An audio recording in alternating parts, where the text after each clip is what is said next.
श्रीगुरुभ्यो नमः। हरिः ओम्।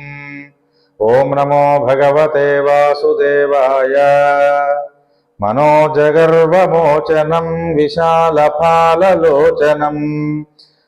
विघातगोपशोभनं नमामि पद्मलोचनं करारविन्दभूधरं स्मितावलोकसुन्दरं महेन्द्रमानदारणं नमामि कृष्णवारणं।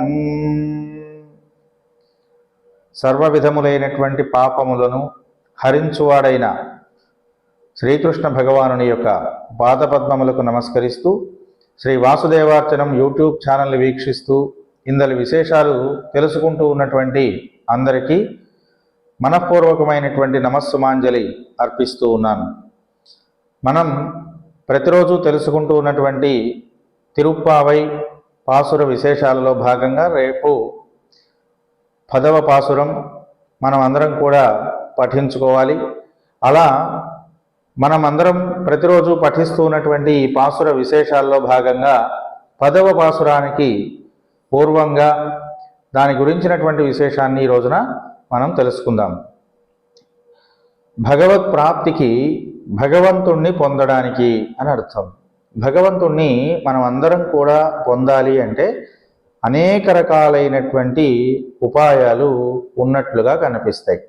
అంటే ఒక గమ్యాన్ని మనం చేరుకోవడానికి అనేక మార్గాల్లో ప్రయాణం ఎట్లాగైతే చేస్తున్నామో అట్లాగే భగవంతుడనేటువంటి వాడిని తెలుసుకోవడానికి కూడా అనేక రకాలైనటువంటి ఉపాయాలు ఉన్నట్లుగా తెలుసుకోవాలి.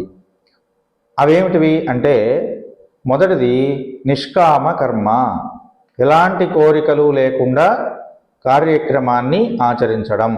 రెండవది ఆత్మస్వరూప జ్ఞానము, తన ఆత్మస్వరూపమే భగవానుడనేటువంటి ఒక జ్ఞానాన్ని కలిగి ఉండటం. ఇక మూడవది భగవద్భక్తి, భగవంతుడు అనేటువంటి వాని మీద కలిగినటువంటి భక్తి, భగవత్ స్వరూపం పైన ఉన్నటువంటి ప్రేమ, దీన్నే భగవద్భక్తి అని అంటున్నాం. కాబట్టి భగవత్ ప్రాప్తికి ఈ 3 రకాలైనటువంటి పనులే ఉపాయములు అని కృష్ణ భగవానుడు భగవద్గీతా రూపంలో మనందరికీ కూడా తెలియజేశాడు. స్వకర్మణా తమభ్యర్చ్య సిద్ధం విందతి మానవః. మానవుడు తాను చేయడానికి ఏ పనులైతే చెప్పబడుతూ ఉన్నాయో అలాంటి కర్మల చేత, తాను ఆచరించవలసినటువంటి ఆ కర్మముల చేత భగవద్ ఆరాధనము అనేటువంటిది చేసి తన యొక్క జన్మని సార్థకం చేసుకోగలుగుతున్నాడు అని కృష్ణ భగవాను యొక్క వాక్కు. కనుక మనం ఏదైతే ఆచరించదగినది ఉన్నదో, ఆచరించడానికి యోగ్యత కలిగి ఉన్నదో ఆ పనిని ఆచరించడం ద్వారా భగవద్ ఆరాధనము చేయడం అనిపించుకుంటుంది. కనుక అలాంటి కర్మాచరణమే భగవద్ ఆరాధన రూపంలో మనకు ఈ జన్మకు సార్థక్యాన్ని ఇస్తుంది అని ఈ వాక్యంలో భగవానుడు మనకు అందించినటువంటి సూక్తి. ఇక తర్వాతది ఏమిటి అంటే సర్వం జ్ఞాన ప్లవేనైవ వృజినం సంతరిష్యసి అని. జ్ఞానము అనేటువంటి ఒక పడవతోటి భగవత్ ప్రాప్తికి ఏదైతే ప్రతిబంధకంగా ఉంటుందో, భగవంతుణ్ణి పొందడానికి ఏదైతే అడ్డుపడుతుందో అలా అడ్డుపడుతూ ఉన్నటువంటి పాపముల యొక్క రాశి, పాపముల యొక్క కుప్ప, రాశి అంటే కుప్పే కదా, అంటే పాపముల యొక్క సమూహము అని అర్థం.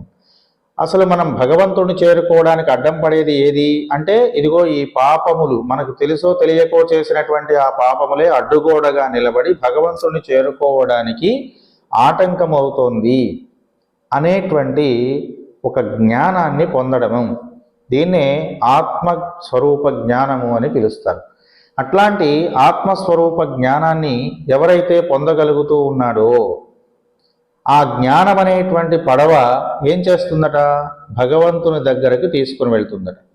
కనుక ప్రతివాడు ఏం చేయాలి, పాప రాశి నాకు అడ్డుపడకుండా ఉండాలంటే ఆ పాపములను నేను చేయకుండా ఉండాలి, వాటిని నియంత్రించుకోగలగాలి అనే భావనతో ప్రతివాడు జీవించడం భగవత్ ప్రాప్తికి ఆధారభూతమవుతుంది అని తెలుసుకోవాలి. ఇక తర్వాత మరొక మంచి విషయాన్ని చెప్తున్నారు. భక్త్యా త్వనన్యయా శక్యః అహమేవం విధో అర్జున. ఇది కూడా కృష్ణ భగవానుడు భగవద్గీతలో చెప్తున్నటువంటి శ్లోకమే. భక్త్యా త్వనన్యయా శక్యః అహమేవం విధో అర్జున జ్ఞాతుం ద్రష్టుం చ తత్వేన ప్రవేష్టుం చ పరంతప.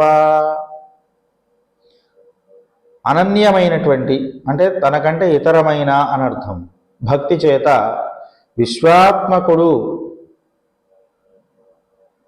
అయినటువంటి నన్ను, అంటే ఎటువంటి వంక పెట్టడానికి వీలు లేనటువంటి ఇతరములైనటువంటి వ్యాపారముల కంటే అధికముగా గ్రహించగలిగినటువంటి నన్ను ఎవరైతే గ్రహిస్తున్నారో వాళ్ళు మాత్రమే నన్ను పొందగలుగుతున్నారు. ఇతరులన్నిటికంటే కూడా ఉన్నతుడని నన్ను ఎవరు గ్రహిస్తున్నారో వాళ్ళు మాత్రమే నన్ను పొందగలుగుతున్నారు. అలా నన్ను ఎలా తెలుసుకోవాలి? మామూలుగా ఈ మాట చెప్పంగానే మనం అడిగే ప్రశ్న ఏంటి? మరి నిన్ను ఎలా తెలుసుకోవాలయా, అన్నిటికంటే ఉత్తముడివని నిన్ను ఎలా గ్రహించాలి అని అడుగుతాం కదా. అందుకని ఆయనే సమాధానం చెప్పేస్తున్నారు మనం అడగకుండానే. ఏమని? నన్ను తెలుసుకోవడానికి, నన్ను చూడడానికి, నాలో ప్రవేశించడానికి సాధనం ఏమిటి అంటే భక్తి. కాబట్టి భక్తి అనేటువంటిది నీకు ఉన్నట్లయితే భక్త్యా త్వనన్యయా శక్యః, ఇతరములన్నిటికంటే కూడా గొప్పవాడు భగవంతుడని నన్ను తెలుసుకోవడానికి మార్గం ఏమిటి అంటే సులభంగా భక్తి మాత్రమే. కనుక నీలో భక్తి అనేటువంటిది ఉన్నట్టు ఎడల నన్ను తెలుసుకోవడం చాలా సులభము అని పరమాత్మ చెప్పారు. అట్లా కర్మ, జ్ఞానము, భక్తి అనేటువంటి 3 మార్గాలు భగవత్ ప్రాప్తికి సాధనములు అని కృష్ణ భగవానుడి యొక్క మాటగా భగవద్గీత మనందరికీ కూడా అందించింది. కాబట్టి ప్రతి వాళ్ళు కూడా ఏం చేయాలి అంటే కర్మాచరణాన్ని యథావిధిగా ధర్మబద్ధంగా నిర్వహించాలి. అలా నిర్వహించబడినటువంటి ఆ కర్మాచరణము పాపరహితముగా ఉండుటయే పరమాత్మను తెలుసుకోవడానికి సాధనమని జ్ఞానాన్ని పొందాలి. అలాంటి జ్ఞానసిద్ధి చేత భక్తిని పొంది, ఆ భక్తి అంటే భగవానుడి మీద వాత్సల్యం, భగవానుడి మీద ప్రేమ, వాత్సల్యం కాదు ప్రేమ. లాంటి ఆ ప్రేమను మనం ఎప్పుడైతే పొందామో సహజంగానే భగవంతుడికి మన మీద వాత్సల్యం కలుగుతుంది. కాబట్టి భగవత్ ప్రాప్తికి ఈ 3 సాధనములు. మొదటిది కర్మాచరణము, రెండవది ఆత్మజ్ఞానము, మూడవది భక్తి. ఈ 3 రకాలైన మార్గములతో భగవంతుడిని త్వరగా చేరుకోవచ్చు. ఇవే కాకుండా ఇంకొకటి అవతార రహస్య జ్ఞానము భగవత్ ప్రాప్తికి సాధనము అనేటువంటి విషయం కూడా నిరూపించబడింది భగవద్గీత 15వ అధ్యాయంలో. ఇందులో ఏం చెప్తున్నారంటే అవతార రహస్య జ్ఞానాన్ని పొందడం అంటే భగవద్ అవతారం యొక్క రహస్యాన్ని తెలుసుకోవడం. భగవంతుడు ఎందుకు అవతారం ఎత్తాడు అంటే రహస్యాన్ని తెలుసుకోవడం అంటే అర్థం ఏంటంటే ఏదో ఒక మత్స్యావతారాన్ని ఎత్తాడు, ఫలానా పని చేశాడు, కూర్మావతారాన్ని ఎత్తాడు, ఫలానా పని చేశాడు, ఇగో రామావతారం ఎత్తాడు, ఫలానా పని చేశాడు అని తెలుసుకోవడం కాదు. అందులో ఉన్నటువంటి రహస్యం ఏదో తెలుసుకోవాలి. అలాంటి దానినే ధర్మ సూక్ష్మము అని పిలువబడుతుంది. అట్లా మనం అందరం రామావతారం ఉంది, తాటకిని చంపేశాడు, వాలిని చంపేశాడు, సీతాదేవిని కష్టాలు పెట్టాడు అని చెడుని గురించి ఆలోచించే వాళ్ళు కూడా సమాజంలో ఉన్నారు. అలా కాదు, రాముడు ధర్మాన్ని ఆచరించాడని, అలాగే ధర్మానికి స్వరూపుడని, ధర్మమే విగ్రహముగా వచ్చినటువంటి వాడని, రామో విగ్రహవాన్ ధర్మ అని విశ్వసించే వాళ్ళు సమాజంలో ఉన్నారు. కానీ ఇక్కడ 2 రకాలైనటువంటి మార్గముల ద్వారా కూడా ఏం చేయాలి? ఆ అవతారం యొక్క రహస్యాన్ని యథార్థముగా గ్రహించగలగాలి. అంతే తప్ప తోచిందల్లా ఆలోచించుకోవడం కాదు. కాబట్టి యథార్థమైనటువంటి పరమాత్మ యొక్క అవతార రహస్యాన్ని తెలుసుకోవడం కూడా భగవంతుని పొందడానికి సాధనము అని భగవద్గీతలో ఉన్నటువంటి 15వ అధ్యాయం పురుషోత్తమ స్వరూప జ్ఞానాన్ని మనం తెలుసుకోవడానికి అవకాశాన్ని ఇస్తుంది. అట్లా భగవత్ ప్రాప్తికి పురుషోత్తమ స్వరూపాన్ని తెలుసుకుని దాన్ని భజించడమే కారకము అని ఈ 15వ అధ్యాయం ద్వారా భగవద్గీతలో మనం తెలుసుకోవడానికి అవకాశం ఏర్పడుతుంది. అట్లాగే చివరికి కృష్ణ భగవానుడు ఏం చెప్పాడంటే పురుషోత్తమ సంప్రాప్తి యోగంలో తనను తెలుసుకోవడానికి తానే ఉపాయము అని చెప్పేశాడు. ఎలా చెప్తున్నాడు? సర్వధర్మాన్ పరిత్యజ్య మామేకం శరణం వ్రజ అని. అన్ని రకములైనటువంటి ధర్మములను వదిలివేసి నన్ను మాత్రమే నువ్వు గనక విశ్వసించినప్పుడు అన్ని రకాలైనటువంటి ఉపాయములకు నేనే ఉపాయమును, నన్ను ఆశ్రయించు చాలు, నీకు ఎటువంటిది కూడా అంటదు. నువ్వు ఏదన్నా చెయ్యి, దానికి కారణం నేనని నమ్ము. నువ్వు ఏది ఆచరించు, ఆ ఆచరణకు నేనే కారణమని నువ్వు నమ్ము. అంతే తప్ప నువ్వేదో చేసేస్తున్నావని, నువ్వు చేయడం వల్ల ఇలా జరుగుతోందని భావించడం నీ పొరపాటు అని భగవద్గీత సంబంధమైనటువంటి జ్ఞానం మనకు అందిస్తోంది. కనుక సర్వధర్మాన్ పరిత్యజ్య మామేకం శరణం వ్రజ అని కృష్ణ భగవానుడు భగవద్గీతలో చెప్పినటువంటి విషయాన్నే నిన్నటి పాసురంలో మనం తెలుసుకున్నాం. ఏమిటిది అంటే మణుల చేత పొదగబడినటువంటి భవనంలో ఆ మణులేవి ఆ గోపికకు కనిపించట్లేదు. అలాగే ఆ మణుల మధ్య వెలుగుతున్నటువంటి దీపముల కాంతి, దానిలో ఉన్నటువంటి ఒక ప్రకాశత్వము కూడా ఆ నిద్రపోతున్న గోపికకు తెలియలేదు. అట్లనే అక్కడ అగరొత్తుల సువాసన వస్తుందని నేను చెప్పుకున్నాం. ఆ అగరొత్తుల సువాసన యొక్క గొప్పతనం కానీ, దానిలో ఉన్నటువంటి ఆనందం కానీ ఆవిడ శరీరానికి ఏం పట్టట్లేదు, హాయిగా నిద్రపోతోంది కృష్ణ భగవానుణ్ణి అనుభవిస్తూ. కాబట్టి మామేకం శరణం వ్రజ, ఆ కృష్ణునికి మాత్రమే శరణుదొచ్చినటువంటి వాళ్ళు ఇలా మిగతా అన్ని రకములైనటువంటి విషయముల నుండి దూరమై తనను మాత్రమే పొందగలుగుతున్నారు అని కృష్ణ భగవానుడు చెప్తున్నటువంటి ఒక విషయం. అలా భగవానుడే ఉపాయము అని విశ్వసించినటువంటి వాళ్ళని ఏమంటారంటే సిద్ధోపాయనిష్ఠులు అని పిలుస్తారు. సిద్ధంగా వాళ్లకు ఉపాయం భగవంతుడు అని తెలుస్తోంది. అట్లా భగవంతుడే ప్రతిదానికి కారణమైనటువంటి వాడు అని తెలుసుకోగలిగిన వాళ్ళని సిద్ధోపాయనిష్ఠులు అని అంటారు. అలా కాకుండా కొన్ని కార్యక్రమాలు చేయడం ద్వారా, కొన్ని పూజలు చేయడం ద్వారా, కొంతమంది వ్యక్తులతో కలిసి నడవడం ద్వారా భగవంతుడే దీనికి కారణము అని కొంతమంది తెలుసుకుంటారు. అంటే సాధనము ద్వారా భగవంతుడిని తెలుసుకుంటున్నారు. అట్లా సాధనం ద్వారా మనం చేస్తున్నటువంటి ఒక ప్రయత్నం ద్వారా భగవంతుడే ఉపాయము అని తెలుసుకున్నటువంటి వాళ్ళని సాధ్యోపాయులు అని పిలుస్తారు, సాధ్యోపాయనిష్ఠులు అని పిలుస్తారు. కాబట్టి ఈ సిద్ధోపాయం అంటే భగవంతుడే, దానికి ఎటువంటి మార్గములు లేవు, దానికి ఎటువంటి తారతమ్యములు లేవు, భగవంతుడు ఇచ్చినటువంటిదే. స్వతసిద్ధంగా భగవంతుడు కొన్ని రకాలైనటువంటి తులసి చెట్టు ఉన్నది, దానికి సువాసన వస్తుంది. మల్లె చెట్టు ఉన్నది, దానికి సువాసనాభరితమైన పుష్పం ఉన్నది. మామిడి చెట్టు ఉన్నది, దానికి కాసేటువంటి ఆ కాయలలో తీయదనం ఉన్నది. ఎవరిచ్చారు? ఇది భగవంతుడే ఇచ్చాడు. ఇది సిద్ధోపాయ నిష్ట కలిగినటువంటి వాళ్ళ యొక్క మనస్సు భగవంతుడిని నమ్మి దాని యందు మాత్రమే లగ్నమై ఉంటుంది. మనలో కూడా చాలా మంది భగవంతుడిని నమ్మేవాళ్ళు ఉన్నారు. మరి కొంతమంది నమ్మట్లేదు కదా. అలా నమ్మనటువంటి వాళ్ళు ఏం చేస్తున్నారంటే కొన్ని ప్రయత్నముల ద్వారా భగవంతుడు ఉన్నాడని కొంతమంది తెలుసుకుంటున్నారు. అలాంటి తెలుసుకున్నటువంటి వాళ్ళు కొంతమంది అయితే అసలు ఎన్ని ప్రయత్నాలు చేసినా భగవంతుడి గురించి తెలుసుకోని వాళ్ళు ఉన్నారు చాలామంది. ఇలా అలాంటి వాళ్ళని ఏమంటారంటే, ఒక మంచినీళ్ళ చెరువు ఉందనుకోండి, అదేం చేయాలి? అందరికీ మంచినీళ్ళనే ఇవ్వాలి. చాలామంది దాంట్లో దిగి మంచినీళ్ళు తాగుతూ ఉంటారు. చాలామంది అందులో ఉన్నటువంటి నీటి ద్వారా ఆహారాన్ని తయారు చేసుకుని భుజిస్తూ ఉంటారు. చాలామంది అందులో ఉన్నటువంటి నీటిని స్వీకరించి ప్రాణాన్ని నిలబెట్టుకుంటూ ఉంటారు. కానీ ఒక్కొక్కడు చూడండి, అందులోకి వెళ్ళి నీళ్లు తాగుదాం అనుకుని దాంట్లో పడి చచ్చిపోతాడు. ఏమిటిది అంటే ఇక అదంతే, వాడికి అదృష్టం అలా ఉంది.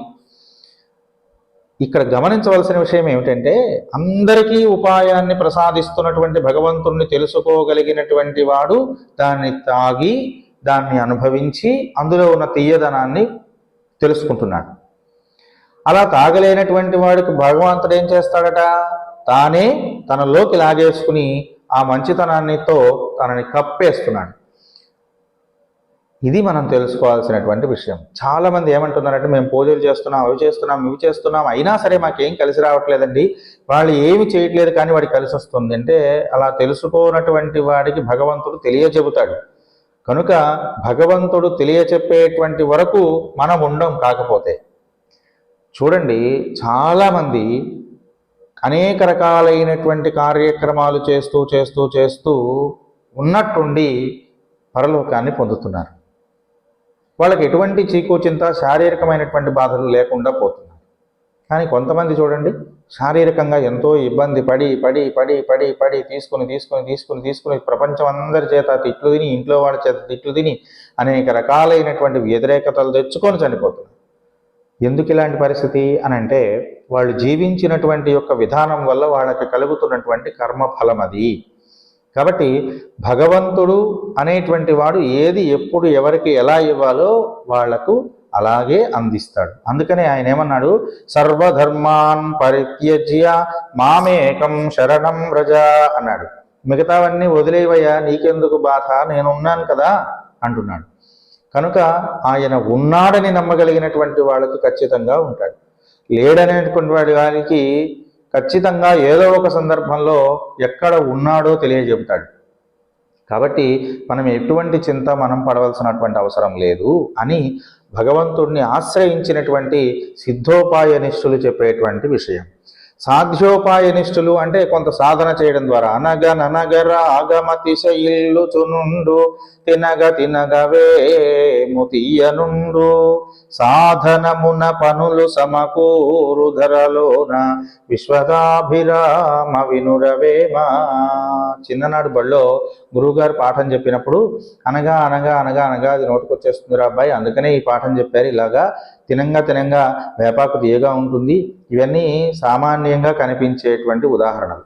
కానీ దానిలో ఉన్నటువంటి తత్వార్థం ఏదో తెలుసునండి.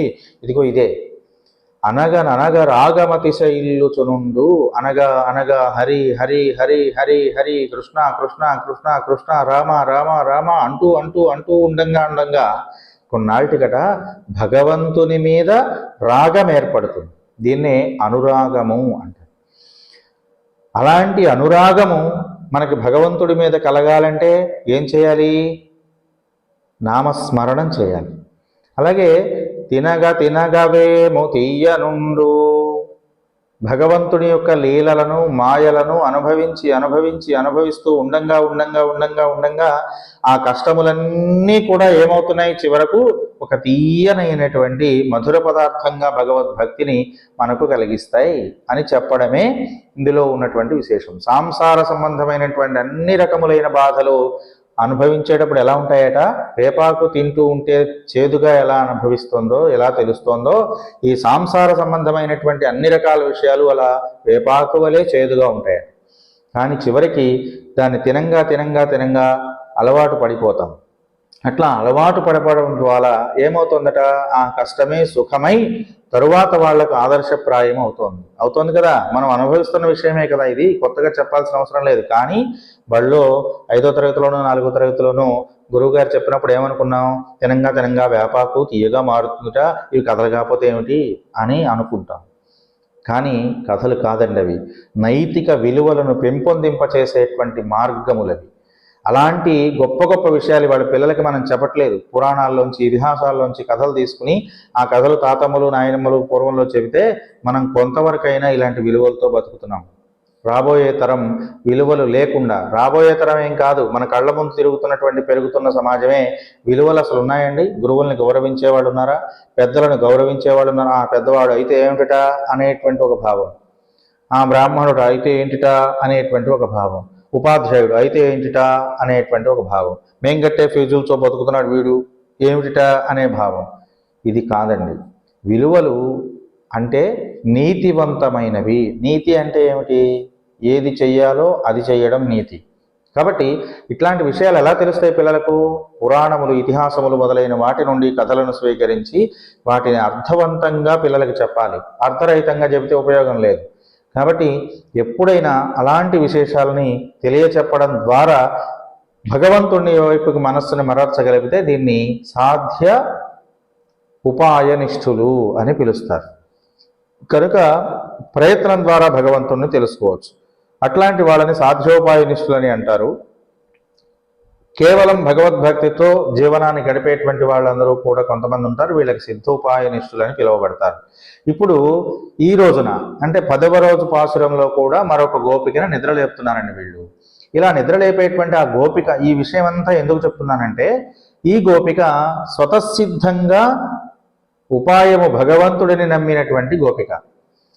నేనేం చేయక్కర్లేదు, ఆయనే వచ్చి నాకు ఆనందాన్ని ఇస్తాడు అని నమ్మినటువంటి గోపిక. ఎందుకనట అంటే, ఒక ఉపాధ్యాయుడు ఉంటున్నటువంటి ఇంటి పక్కనే ఉన్న పిల్లలు ఎలా ఉంటారండి? వాళ్ళు అడగకపోయినా ఈ ఉపాధ్యాయుడు సహజ సిద్ధంగా ఏదో ఒక పాఠాలను చెబుతూనే ఉంటాడు. కాబట్టి కొంత జ్ఞానం అనేటువంటిది వాడికి వస్తుంది. దేవాలయం పక్కన ఉన్న ఇంట్లో ఉన్నటువంటి వాడికి గుడికి రమ్మనమని వాడు చెప్పక్కర్లేదు. సహజంగా ఆ గుడిలో మోగుతున్నటువంటి గంటలు వాడి ఇంటికి వినపడతాయి. ఆ గుడిలో పెడుతున్నటువంటి ప్రసాదముల సువాసన వాడికి వస్తుంది.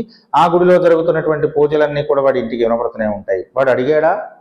అడగక్కర్లా, వస్తుంది. కాబట్టి ఇట్లాగే కొన్ని పువ్వులతో మమేకమైనటువంటి దారమునకు పువ్వుల వాసన వచ్చినట్లుగానే పుణ్యాత్మల చెంతన ఉన్నటువంటి వాళ్లకు ఆ పుణ్య భావన సహజంగా వస్తుంది.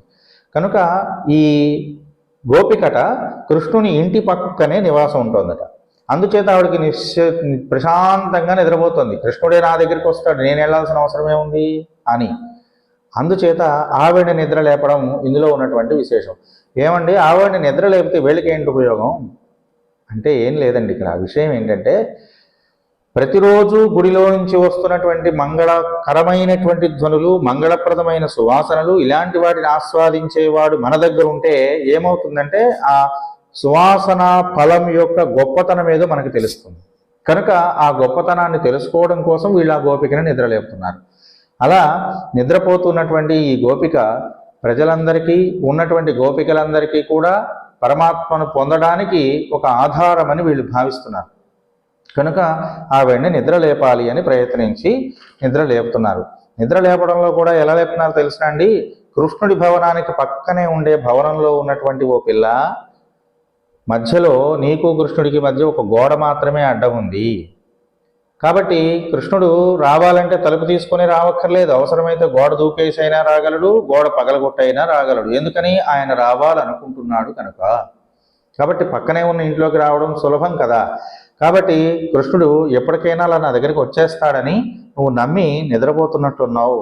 ఆ గోడను తోసేసైనా వస్తాడు, లేకపోతే గోడ మీద నుంచి దూకైనా సరే నా కోసం వస్తాడని నువ్వు నమ్ముతున్నావు పరమాత్మని.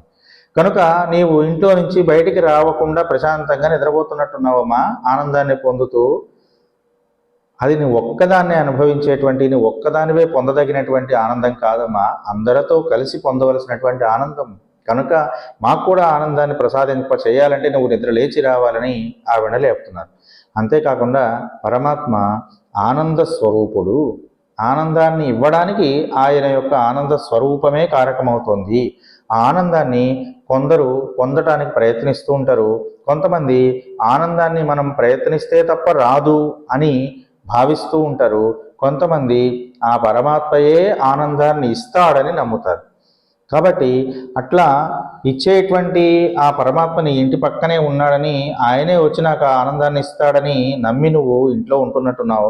మేమేమో ఆ ఆనందం కోసం ప్రయత్నం చేస్తున్నామమ్మా, కనుక మా ప్రయత్నానికి నీవు సహకారం చేయవా అని ఆవిడని ప్రార్థిస్తున్నారు. ఆనందం బ్రహ్మణో విద్వాన్. నువ్వేమో ఆ పరబ్రహ్మం ఇచ్చేటువంటి ఆనందాన్ని అనుభవిస్తూ ఉన్నటువంటి దానివి. ఏషహ్యేవ ఆనందయాతి. మేమందరం ఏమిటి? ఆ ఆనందాన్ని పొందాలని భావిస్తున్న వాళ్ళం. కాబట్టి మేము పొందాలనుకుంటున్నాం, నువ్వు స్వతసిద్ధంగా ఆనందాన్ని పొందేశావు. కాబట్టి మాకన్నా ముందే నువ్వు ఆనందాన్ని అనుభవించావు కనుక మాకు మార్గం చూపించు, మాకు చెప్పు. అంతే కదా. బాగా చదివేసుకుని ముందు ఆ తరగతి అయిపోయినటువంటి వాళ్ళందరినీ మనం ఏం చేస్తాం? ఆ తరగతిలో ఉన్న గొప్ప విషయాలు ఏమిటి, తేలిగ్గా ఎలా ఉంటుంది, దాన్ని చదువుకుంటే ఎలా అర్థమవుతుందని అడిగి తెలుసుకుంటున్నాం కదా. అట్లనే మాకు ఆనందకరమైనటువంటి విషయాన్ని చెప్పవమ్మా, అందుకు నువ్వు లేచిరా అని వీళ్ళు పిలుస్తున్నారు ఆవిడ్ని. అట్లాగే ఈ గోపిక ఏమై విశ్వసిస్తోంది? భగవంతుడు ఆనందాన్ని నాకు ఇస్తాడని విశ్వసిస్తోంది. అందుచేత ఫలం సిద్ధించినా సిద్ధించకపోయినా, వచ్చినా రాకపోయినా వస్తుందనే నమ్మకం ఆవిడకు ఉంది కనుక అలా ఆనంద పరవశత్వంతో హాయిగా నిద్రపోతుంది. అందుచేత ఆ ఆనందంలో ఏం చేస్తుంది? మనస్సు మాత్రమే పనిచేస్తుంది, ఇంకేమీ చెయ్యదు. ఏ రకమైనటువంటి ఇంద్రియాలు పనిచేయవు. ఎందుకని పనిచేయవు అంటే, పరమాత్మతో మనస్సు ఐక్యమయ్యింది కనుక, ఆ పరమాత్మ యొక్క ఇచ్చేటువంటి రసానుభూతిని మనస్సు అనుభవిస్తోంది కనుక మిగిలినటువంటి ఇంద్రియాలన్నీ కూడా ప్రశాంతంగా వదిలేస్తున్నాయి. కనుక దీన్ని ఏమంటున్నారు? ఏకేంద్రియ అవస్థ అని పిలుస్తున్నారు. ఒక్క ఇంద్రియం మాత్రమే పనిచేస్తుంది. అట్లా ఏకేంద్రియ అవస్థలో ఉన్నటువంటి వాళ్ళు మనస్సులో పరమాత్మ వెళ్ళడానికి ఎటువంటి ఆటంకాలు లేవు. ఎందుకని లేవు? పరమాత్మ యందు మాత్రమే లగ్నమై ఆ మనస్సు ఉన్నది కనుక పరమాత్మ ఏం చేస్తాడు? గబాలన మనసులోకి వచ్చేయడానికి అవకాశం ఉంటుంది. అలాగే మిగతావి ఏవి ఆయనకేం అడ్డం పడవు కదా. ఎందుకని? మిగతా ఇంద్రియాలు ఏవి పనిచేయట్లేదు, ఒక్క ఇంద్రియమే పనిచేస్తుంది, అది మనస్సు అనేటువంటి ఇంద్రియం.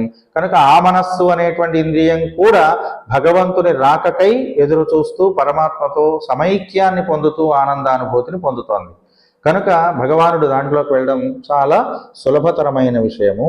కనుక పక్కనే ఉన్నటువంటి పొరుగింట్లో ఉన్నటువంటి నువ్వు ఆ పరమాత్మని పొందడం పెద్ద విషయం కాదు. కనుక నీవు అనుభవిస్తున్న ఆనందాన్ని మేము పొందాలంటే ప్రయత్నం చేయాలమ్మా. ఎప్పుడో లేచాం, ఎన్నో వ్రతం చేసుకుంటూ బయలుదేరుతున్నాం, కనుక మాకు నువ్వు కూడా సహకరించవా అని పిలుస్తున్నాను. అలా పిలుస్తూ నిద్రలేపుతున్నటువంటి ఈ పాసురంలో ఉన్న విశేషాన్ని మనం తెలుసుకోబోయే ముందుగా ఒక పాసురాన్ని ఒక్కసారి పఠించుకుందాం.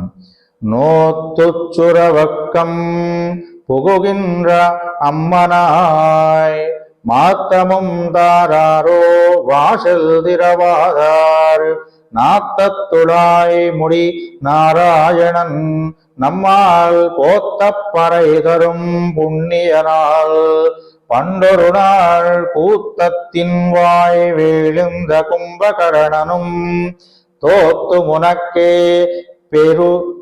பெருந்துயில்தான் தந்தானோ ஆத்த ஆனந்தலுடையாம் அரங்குளமே தேத்தமாய் வந்து తిరవేలోరెంబావాయ్.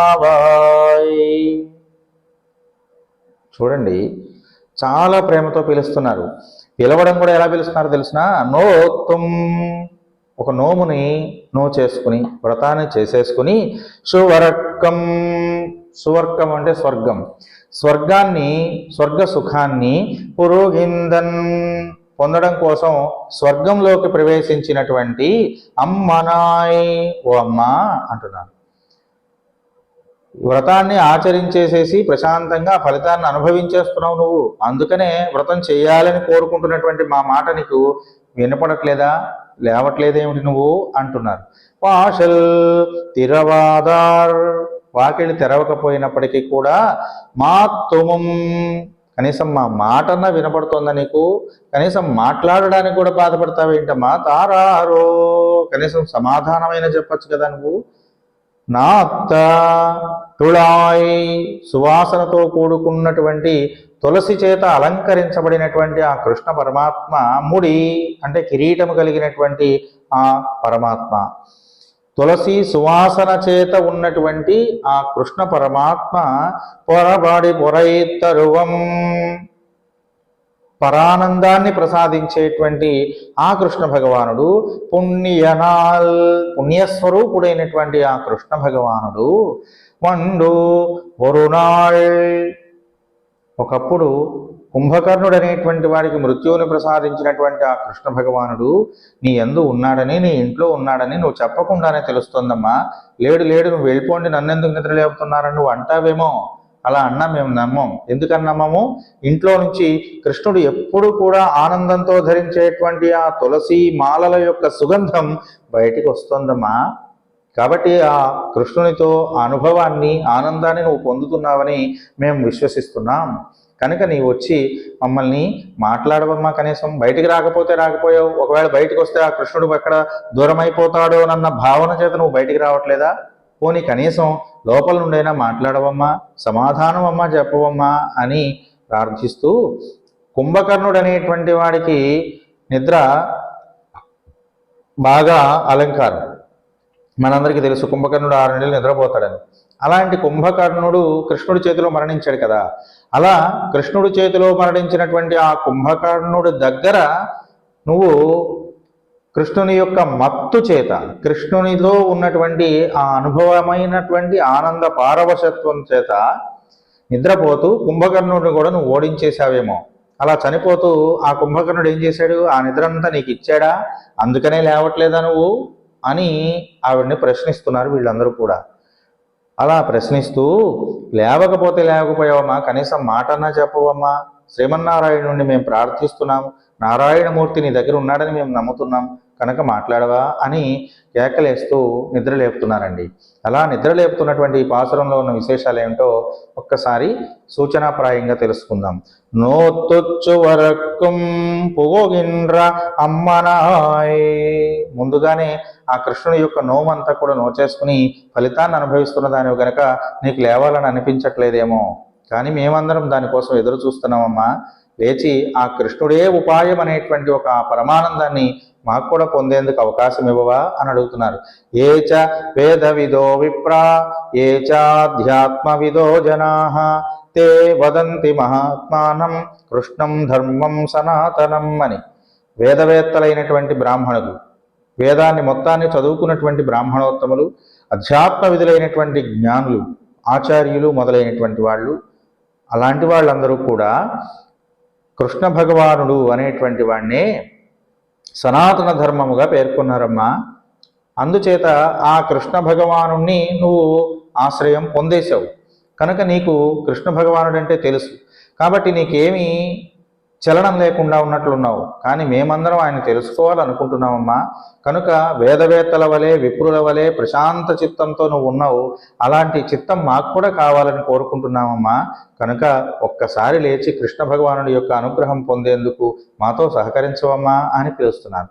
ధర్మం అంటే ఒక ఉపాయమే కనుక భగవంతుణ్ణి పొందేటువంటి ఉపాయాలైనటువంటి కర్మము, ఇందాక మనం చెప్పుకున్నట్లుగా జ్ఞానము, అలాగే భక్తి అనేటువంటివి ఎప్పుడు ఉండేవి కావు. అవి అప్పుడప్పుడు మారుతూ ఉంటాయి, అప్పుడప్పుడు పోతూ ఉంటాయి, వస్తూ ఉంటాయి. కానీ భగవంతుడు శాశ్వతుడు అనేటువంటి విషయం నీకు తెలుసు. భగవంతుడు శాశ్వతమైన వాడని నువ్వు తెలుసు. నువ్వు ఆ పరమానందాన్ని అనుభవిస్తున్నావు కనుక నువ్వు దాన్ని పొందుతున్నావు. కానీ కర్మము కానీ జ్ఞానము కానీ లేదా భక్తి కానీ ఎల్లప్పుడూ నిలకడగా ఉండేటువంటి వస్తువులు కాదు. కాబట్టి భగవంతుని గురించి మేము ఆలోచిస్తూ కృష్ణుని తెలుసుకోవాలనుకుంటున్నామమ్మా. కనుక నిలకడలేనటువంటి మార్గములతో ప్రయాణిస్తున్న మాకు నిలకడ పొందినటువంటి మార్గంలో ఉన్న నువ్వు మార్గ నిర్దేశకురాలవై భగవత్ ప్రాప్తిని పొందించవమ్మా అని వేడుకుంటున్నారు. అంతేకాకుండా సర్వే వేదా సర్వవేద్యా సశాస్త్రాః సర్వే యజ్ఞాః సర్వయుజ్యాశ్చ కృష్ణః విదుః కృష్ణం బ్రాహ్మణాస్తత్వతో ఏతేషాం రాజన్ సర్వయజ్ఞాః సమాప్తాః అని సమస్త వేదాలు, అన్ని రకములైనటువంటి వేదములు, అన్ని రకములైనటువంటి శాస్త్రములు, అన్ని రకములైనటువంటి పురుషార్థములు, సమస్తములైనటువంటి యజ్ఞములు అన్నీ కూడా ఏదైనా సరే సమస్తములైనటువంటి ఇష్టులు, యజ్ఞములు ఇష్టులు అంటే కోరికలతో చేసేటువంటి యజ్ఞాలు, ఇలాంటివన్నీ కూడా ఏమిటట? సర్వయజ్ఞాశ్చ కృష్ణ, కృష్ణుడు మాత్రమే. కనుక ఏదైనా సరే వేదములు కావచ్చు, శాస్త్రములు కావచ్చు, ఇతిహాసములు కావచ్చు, ఇష్టులు కావచ్చు, యజ్ఞములు కావచ్చు, పురుషార్థములు కావచ్చు, అన్నీ కూడా కృష్ణుడు మాత్రమే. కనుక కృష్ణుణ్ణి ఎవరైతే యథార్థంగా తెలుసుకుంటున్నారో కృష్ణం విదుహు అని, ఆ కృష్ణుణ్ణి ఎవరైతే యథార్థముగా తెలుసుకుంటున్నాడో, నిజమైనటువంటి కృష్ణ స్వరూపాన్ని తెలుసుకుంటున్నారో, నిజమైన కృష్ణ స్వరూపం ఏంటంటే అని సందేహం రావచ్చు. కృష్ణుడంటే దొంగతనాలు చేస్తాడు, కృష్ణుడంటే గోపీ మానస చోరుడు, ఆడవాళ్ళ వెంట పడతాడని విమర్శించేవాడందరూ మాట్లాడతారు. భగవంతుడు చేసే ప్రతి చర్యకు ఒక కారణం ఉంటుంది, ఒక నిమిత్తం ఉంటుంది. కనుక నిమిత్త కారణ స్వరూపుడు భగవానుడని తెలుసుకోగలగాలి. ఆ రహస్యాన్ని తెలుసుకోవడమే కృష్ణుణ్ణి తెలుసుకోవడం. కాబట్టి కృష్ణుణ్ణి యథార్థంగా ఎవరైతే తెలుసుకుంటున్నారో వాళ్ళు ఎలాంటి వాళ్ళు అవుతున్నారట? సర్వయజ్ఞ సమాప్తాః, అన్ని రకముల యజ్ఞములను పరిపూర్ణముగా చేసి పొందినటువంటి ఫలం ఎంత ఉన్నదో అంత ఫలాన్ని పొందినటువంటి వాళ్ళు అవుతున్నారు. దేని వలన? ఒక్క కృష్ణుణ్ణి గురించినటువంటి పరిపూర్ణమైనటువంటి జ్ఞానాన్ని పొందడం వలన. కనుక నువ్వు ఆ పరిపూర్ణమైన జ్ఞానాన్ని పొంది హాయిగా ప్రశాంతంగా నిద్రపోతున్నావు. మాకు ఆ జ్ఞానాన్ని ఇవ్వవా తల్లి? నువ్వు లేచి ఆ జ్ఞానాన్ని మాకు కూడా ఇద్దువమ్మా. మాకు కూడా కృష్ణుని యందు, ఆ తత్వము యందు పరమానందాన్ని పొందే అవకాశాన్ని ఇవ్వవమ్మా అని ఈ గోపికలు ఆ పడుకొని నిద్రపోతున్నటువంటి గోపికను వేడుకుంటూ నిద్రలేపుతున్నారు. అంతేకాకుండా ప్రతి వాళ్ళు కూడా కర్మము లేదా జ్ఞానము లేదా భక్తి అనేటువంటివి ఉంటాయి, ప్రతి వాళ్ళకి ఉంటాయి ఇవి. అలా ఉన్నటువంటి వాళ్ళందరూ కూడా ఏం చేస్తారు? వాళ్ళు చేసే కర్మలను ఆచరిస్తారు. అట్లాగే ఆ కర్మలు సిద్ధనిష్ఠులైతే, భగవంతుడి యందు మనస్సు లగ్నమైనటువంటి వాళ్ళైతే ఈ చేస్తున్నటువంటి కర్మ భగవంతుని కోసమే చేస్తున్నానని భావిస్తారు. మిగతా వాళ్ళందరూ ఏం చేస్తారు? నా కోసం చేసుకుంటున్నాను అనుకుంటారు. అలాగే జ్ఞానం కూడా పొందడం అనేటువంటిది, ఆత్మస్వరూప జ్ఞానం కూడా కలిగే ఉంటారు వాళ్ళు. కానీ ఎలా పొందుతున్నారు? భగవంతునికే నేను చెందినవాడిని, భగవంతుడికి నేను శరీరాన్ని, కనుక భగవంతుడి నా చేత ఈ పని చేయిస్తున్నాడని తెలుసుకుని ఉంటారు. కానీ మిగతా వాళ్ళందరూ ఏం చేస్తున్నారు అంటే, నేను ఈ పని చేస్తున్నాను, భగవంతుడు సహకరిస్తున్నాడు అనుకుంటారు అంతే. కానీ భగవంతుడే నా చేత ఈ పని చేయిస్తున్నాడని అనుకోరు. భగవంతుడే నా చేత ఈ పని చేయిస్తున్నాడు అనుకోవడం వేరు, నేను చేస్తున్న పనికి భగవంతుడు సహకరిస్తున్నాడు అనుకోవడం వేరు. సిద్ధులైతే ఏం చేస్తారట? భగవంతుడే నా చేత ఈ పని చేయిస్తున్నాడు అనుకుంటారట. సాధ్యులు ఏమనుకుంటున్నారు? నేను చేస్తున్న పనికి భగవంతుడు సహకరిస్తున్నాడు అనుకుంటారు. అట్లనే మూడవది ఏమిటిది? భక్తి అనేటువంటిది కూడా వాళ్ళల్లో ఉంటుంది. భగవంతుడంటే ఒక ప్రేమ వాళ్ళకు కూడా ఉంటుంది. కానీ అది ఎలా ఉంటుంది? సాధనంగా మాత్రం ఉండదట. ఆ భక్తి తాను పొందవలసినటువంటి కృష్ణ భగవానుని నాకు అందిస్తుంది అని నమ్ముతారు. అంతేకాని కృష్ణ భగవానుడు నా దగ్గరకు రావడం కోసమే ఈ భక్తి నాలో కలిగింది అని భావించలేరు. కాబట్టి మనకు ఒక విషయం కలిగింది. చూడండి, మనం గుడికి వెళ్తున్నాం అంటే కారణం ఏమిటి అంటే, నేను వెళ్ళాలని కనుక, నాకు వెళ్ళాలనిపించింది కనుక వెళ్తున్నానని అనుకుంటున్నాం. మనకి వెళ్ళాలనిపిస్తే మనం వెళ్ళాం. మనల్ని చూడాలని భగవంతుడు అనుకుంటే మనం వెళ్తాం. భగవంతుడు నిన్ను ఆయన దగ్గరకు రప్పించుకోవాలి అని అనుకుంటేనే మనం వెళ్తాం. చాలా మంది చూడండి, గుడికి వెళ్దామని బయలుదేరి వెనక్కి వచ్చేవాళ్ళు లేరా? ఎందుకని అక్కడ దాకా వెళ్ళి వెనక్కి వస్తున్నారంటే వీడి ప్రయత్నం మాత్రం ఇది. వీడికి అనిపించి వెళితే సగం దూరమే వెళ్తాడు. అదే దేవునికి అనిపించి పిలిస్తే శాంతం దేవాలయంలోకి వెళ్తాడు. కనుక సిద్ధులకు సాధ్యులకు ఉన్నటువంటి తేడా ఇది. ప్రయత్నం చేత భగవంతుడి దగ్గరికి వెళ్ళడం, ప్రయత్నము భగవంతుడని నమ్మి భగవంతుడి దగ్గరికి వెళ్ళడం. కాబట్టి ఇలా సిద్ధ సాధ్య భావాలలో మేము సాధ్యులమమ్మా, నువ్వు సిద్ధురాలివి కనుక నువ్వు ఆ సిద్ధిని పొందావు, మాకు కూడా ఆ సిద్ధిని పొందింప చెయ్యి అని వీళ్ళు ప్రార్థిస్తున్నారు. కృష్ణ భగవానుణ్ణి పొందడంలో ఉన్నటువంటి రుచి, ఆ ఆసక్తి అనేటువంటిది కావాలి మనకు. అలాంటి ఆసక్తి కలిగి ఉండడమే సిద్ధులకు ఉన్నటువంటి భక్తి. నీకు ఆసక్తి ఉంది, మాకు కూడా ఆసక్తిని కలిగించేందుకు ప్రయత్నం చేయవమ్మా అని ఆవిడని నిద్రలేపుతూ, నువ్వు స్వతసిద్ధంగా నోచేసి ఫలితాన్ని అనుభవిస్తున్నావు, మాకు కూడా ఆ ఫలితాన్ని ఇవ్వు అని ప్రార్థిస్తున్నారు. అంతేకాకుండా ఈవిడ ఈ నిద్రపోతున్నటువంటి గోపిక తాను చేయవలసినటువంటిది ఇంకేం లేదు, అన్నీ చేసేశాను, కృష్ణుడు నా దగ్గరికి వచ్చేస్తాడు, ఇక నేను చేయాల్సిందేం లేదు, ఇంకేమన్నా చేస్తేనే వస్తాడనేటువంటి ఒక అపనమ్మకం ఆవిడకి లేదు. నేను చేయవలసింది మొత్తం చేసేశాను కనుక కృష్ణుడు నన్ను అనుగ్రహిస్తాడని విశ్వసిస్తోంది. కనుక నేను కృతకృత్యురాలినయ్యాను, నేను చేయవలసింది మొత్తం చేసేశాను, ఇంకా ఆ ఫలితం భగవంతుడు నాకు ఇవ్వడమే మిగిలింది అని నువ్వు విశ్వసిస్తున్నావు. కనుక నువ్వు ఆ వ్రతం చేసే విషయంలో కృతకృత్యురాలివి అయ్యావు.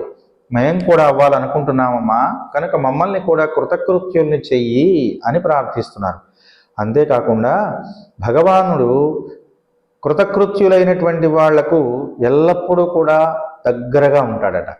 ఆ విషయాన్ని భగవద్గీతలో పురుషోత్తమ ప్రాప్తి యోగంలోనే భగవంతుడు తెలియజెప్పాడు.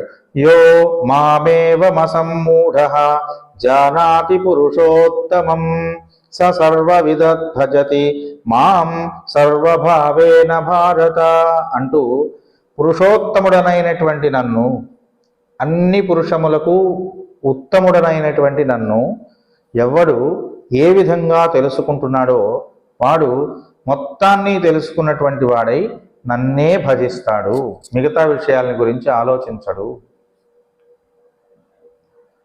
అంటే ఏది గొప్పదో తెలిస్తే దాని దగ్గరికే వెళ్తాం కదండి. తెలియకపోతేనే కదా ఇది గొప్పది, అది గొప్పది, అది గొప్పది, ఇది గొప్పది అని 10 పనులు చేసేది. ఏది మంచిదో తెలిస్తే దాని దగ్గరికే మనం అందరం వెళ్ళిపోతాం. కనుక మంచిదేదో తెలుసుకోవడమే సాధన. కనుక నువ్వు ఆ సాధన చేసావు, ఆ నోములు చేసేసావు, భగవంతుడి గురించి తెలుసుకున్నావు కనుక నువ్వు గొప్పగా నిద్రపోతున్నావు. మేమందరం అది తెలుసుకోవడానికి ప్రయత్నిస్తున్నామమ్మా, ఆ గొప్ప ఫలితాన్ని మాకు కూడా అందించడానికి నువ్వు నిద్ర లేవా అని ప్రార్థిస్తున్నారు. ఏతద్బుద్ధ్వా బుద్ధిమాన్ స్యాత్ కృతకృత్యశ్చ భారత అని.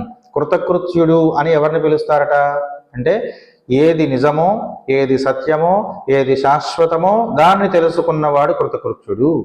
ఏది శాశ్వతమట? ఇప్పుడు చెప్పాడుగా, మామేవ శరణం వ్రజ, నేను మాత్రమే గొప్పవాడిని, నేను మాత్రమే అన్ని రకములైనటువంటి కార్యక్రమాలకు అధిపతిని అని తెలుసుకున్నవాడే కృతకృత్యుడు అని పరమాత్మ చెప్పాడు. కాబట్టి అన్నిటికీ కూడా పురుషోత్తముడైనటువంటి వాడు కృష్ణుడు అనేటువంటి జ్ఞానాన్ని పొందడమే జీవన సార్థక్యము. ఈ వ్రతాలు, పూజలు, పునస్కారములు అన్నీ చేసేది దేనికోసం? దానికోసమే, ఏది నిజమో తెలుసుకోవడం కోసమే. కనుక ఈ సంసారం అనేటువంటి ఒక వృక్షంలో దాని యొక్క స్వరూపాన్ని తెలుసుకోవడమే ఈ జీవన గమనం. సాంసారిక సంబంధమైనటువంటి వృక్షము, దానికి ఉన్నటువంటి ఆకులు, దానికి ఉన్నటువంటి కొమ్మలు, దానికి ఉన్న పిందెలు, దానికి ఉన్న పూస్తున్న పువ్వులు, వీటి యొక్క విశేషము, ఇవన్నీ తెలుసుకోవడమే సాధన. అలాంటి సాధన ద్వారా ఆ వృక్షం యొక్క స్వరూపాన్ని తెలుసుకోవాలి, సంసారం యొక్క స్వరూపం ఏదో తెలుసుకోవాలి. అలా తెలుసుకుని ఆ సంసార వృక్షం అనేటువంటిది పరమాత్మ నుండే వస్తున్నదని తెలుసుకోవాలి. ఆ పరమాత్మ నుండి వస్తూ దాని యొక్క స్వరూపాన్ని తెలుసుకున్నటువంటి వాడు ఎవరైతే ఉన్నాడో, ఈ సంసార వృక్షం అనేటువంటిది పరమాత్మ నుండి వచ్చిందని తెలుసుకున్నవాడు ఎవరైతే ఉన్నాడో వాడికి ఆత్మ శుద్ధమవుతుందట, పవిత్రమవుతుందట. అలాంటి ఒక పవిత్రమైనటువంటి ఆత్మతో ఉన్నటువంటి వాడు మాత్రమే భగవంతుణ్ణి తెలుసుకోగలుగుతున్నాడు. కనుక ఈ చేతన అచేతనములైనటువంటి సర్వ విధాలైనటువంటి ఈ సాంసారిక సంబంధమైనటువంటి బాధల నుండి విముక్తిని భగవంతుడు ప్రసాదిస్తాడని తెలుసుకోవడమే ఈ పాసురంలో ఉన్నటువంటి గొప్ప విశేషం. అలాంటి ఆనందాన్ని నువ్వు పొందుతున్నావమ్మా. మాకు కూడా ఈ సాంసారిక సంబంధమైన భవబంధముల నుండి విముక్తిని ప్రసాదించే కృష్ణ భగవానుడి యొక్క సాన్నిధ్యాన్ని అందించడానికి నీవు లేచి రావమ్మా అని ప్రార్థిస్తున్నాను. అట్లాగే ఈ గోపిక భగవంతుడినే ఉపాయమని నమ్మి భగవత్ ప్రాప్తిని పొందేసింది కనుక వీళ్ళందరూ ఏం పిలుస్తున్నారు? భగవత్ ప్రాప్తిని పొందినటువంటి దానా అని పిలవడం, కృష్ణుణ్ణి తెలుసుకున్నటువంటి దానా అని పిలవడం. అట్లాగే స్వర్గం అంటే ఏమిటి? భగవత్ ప్రాప్తిని పొందించినటువంటి స్థానం అని అర్థం. సాక్షాత్తు కృష్ణ భగవానుడే స్వర్గము. కృష్ అంటే నిరతిశయమైనటువంటి, అతిశయము కానటువంటి అని అర్థం. నహ ఆనందం అంటే ఆనంద స్వరూపుడే కృష్ణుడు. స్వర్గం అంటే కృష్ణుడే, ఆనందమే. కనుక స్వర్గము అన్నా కృష్ణుడే. ఆ స్వర్గ సుఖాన్ని నువ్వు అనుభవించేస్తున్నావు, మేము కూడా అనుభవించాలనుకుంటున్నాం. యస్త్వయా సహస స్వర్గ నిరయో యస్త్వయా వినా అని సీతాదేవి రాముడితో చెప్పింది. ఏమని? అడవికి వెళ్ళడానికి ముందు సీత నువ్వు ఇంట్లో ఉండు, నువ్వు ఎందుకు వస్తావు అరణ్యానికి అన్నప్పుడు ఆవిడ చెప్తున్న మాట ఏమిటో తెలిసిన అండి? నీతో కలిసి ఉండడమే స్వర్గం, నిన్ను వీడి ఉండడమే నరకము అన్నది ఆవిడ. కాబట్టి భగవంతునితో ఉండడమే స్వర్గం, భగవంతుడు లేకుండా ఉండడమే నరకం.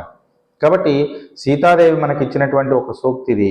అలాంటి విషయాన్నే ఈ గోపికలు అందరూ కూడా ఆవిడని నిద్రలేపుతూ మనకు చెబుతున్నారు.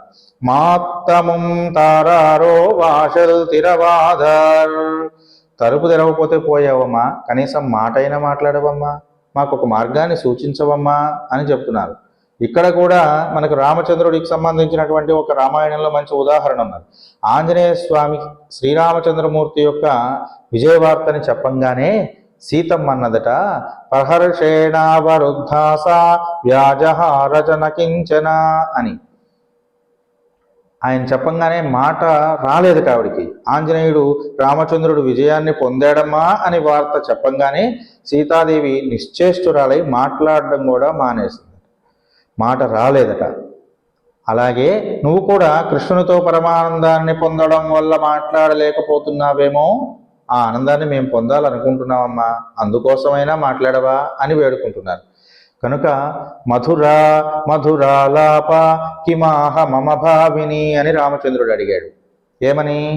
ఆంజనేయుడు సీతావియోగంతో ఉన్నటువంటి రామచంద్రుడి దగ్గరికి వచ్చినప్పుడు రామచంద్రుడు అడుగుతున్నాడు, మధురాలాప, మధురంగా మాట్లాడగలిగినటువంటి మా సీత మధురమైనటువంటి నోటి వాక్కుల ద్వారా కిమాహ మమ భామిని, ఏం మాట్లాడిందో చెప్పవా ఆంజనేయ అని అడిగాడు.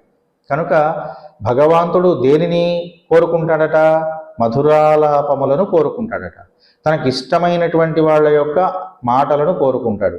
కనుక భగవంతుడు కోరుకునేటువంటి మాటలు కలిగినటువంటి దానివి నువ్వు కనుక కనీసం మాట్లాడవమ్మా చాలు, ఆ పుణ్యమైనా మాకు ఇవ్వవా నువ్వు అని అడుగుతున్నారు.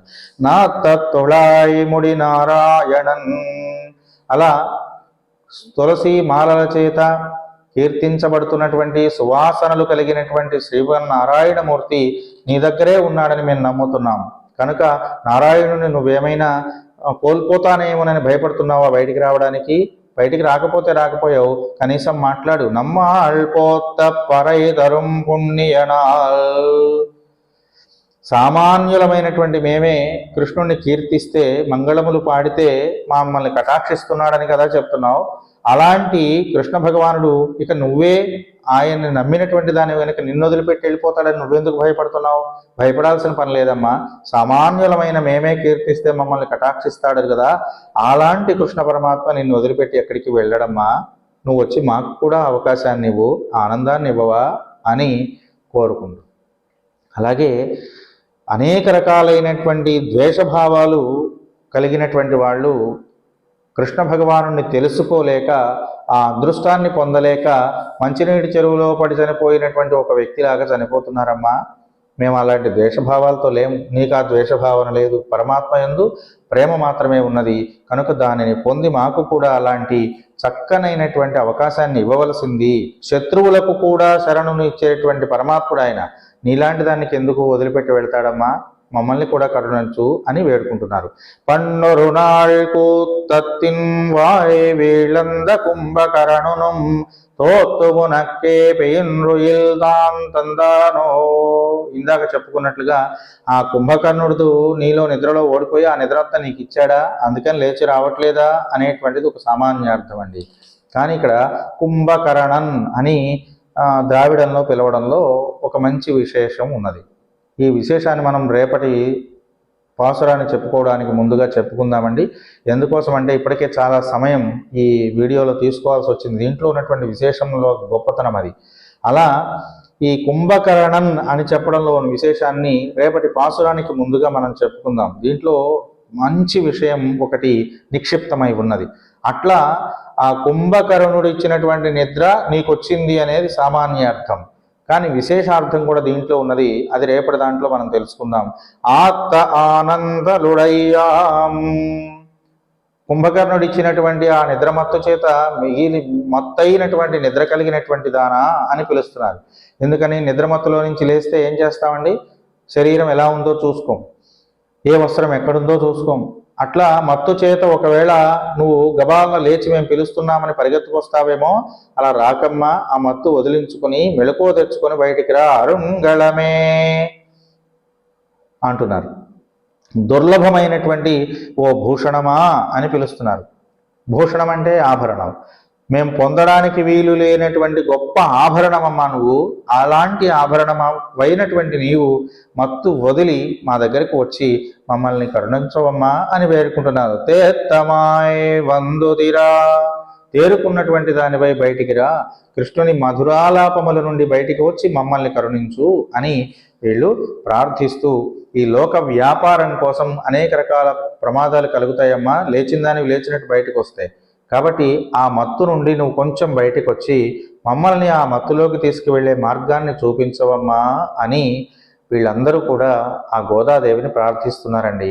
మనమందరం కూడా అలా గోదాదేవి ప్రార్థిస్తున్నటువంటి ఆ గోపిక ప్రార్థనని తెలుసుకుని భగవద్భక్తి చేత, భాగవతుల చేత భగవంతుణ్ణి చేరుకునే మార్గం వైపుకి ప్రయాణం చేద్దామని చెప్పి అందరికీ తెలియజేస్తూ ఈ విషయాన్ని ఇంతటితో ముగిస్తూ ఉన్నాను.